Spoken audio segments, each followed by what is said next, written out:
The Secret of the Christmas Owl. It was a snowy December morning, and the Thompson family couldn't be happier. "Look at this tree," Mr. Thompson said proudly as he and his son Henry carried the fresh pine tree into their cozy living room. It smelled like winter and shimmered with tiny specks of frost still clinging to its branches. Emma, the youngest, clapped her hands. "It's perfect. We'll make it the best Christmas tree ever." As the Thompsons decorated, laughter filled the room. They added strings of colorful lights, shiny baubles, and a sparkling star one by one. They admired their hard work as the sun set and the tree glowed. But that night, something unusual happened. A faint sound. Emma woke up, thinking she heard a tiny hoot. Rubbing her eyes, she tiptoed to the living room. The Christmas tree stood still and silent, except, there it was again.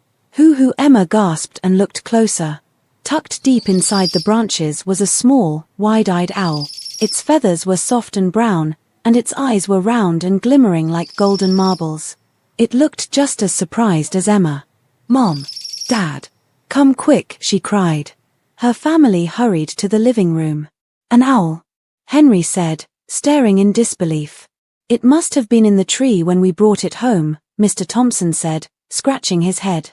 "Poor thing must be scared." The rescue plan. The owl looked cold and frightened, but it didn't try to fly away.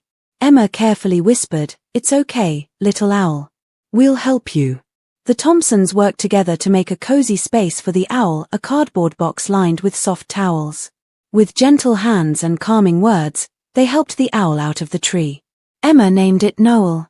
"We need to get Noel somewhere safe," Mrs. Thompson said. She called a local wildlife rescue center for advice.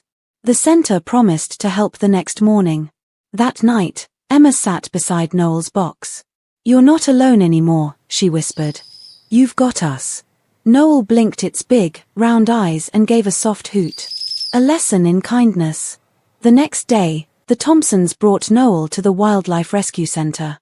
The kind workers explained that owls sometimes get lost or confused when trees are cut down. "Noel is lucky to have found such a caring family," one rescue worker said. Emma smiled proudly. "We were lucky to find him." After a few weeks of care, Noel was strong and ready to return to the wild. The rescue center invited the Thompsons to watch the release. Standing in a snowy clearing, Emma held her breath as Noel was gently lifted into the air. With a powerful flap of his wings, he soared toward the forest, disappearing into the trees. "Goodbye, Noel," Emma called. "Merry Christmas." The Secret of the Owl. That Christmas Eve, Emma placed a tiny owl ornament on their tree. "To remember Noel," she said. From then on, the Thompsons learned that kindness and compassion are the greatest gifts of all. Sometimes, the most unexpected visitors can teach us the most important lessons about love, care, and the magic of Christmas. Moral: when we show kindness to those in need, even small acts can make a big difference. Ho, ho, ho! Merry Christmas!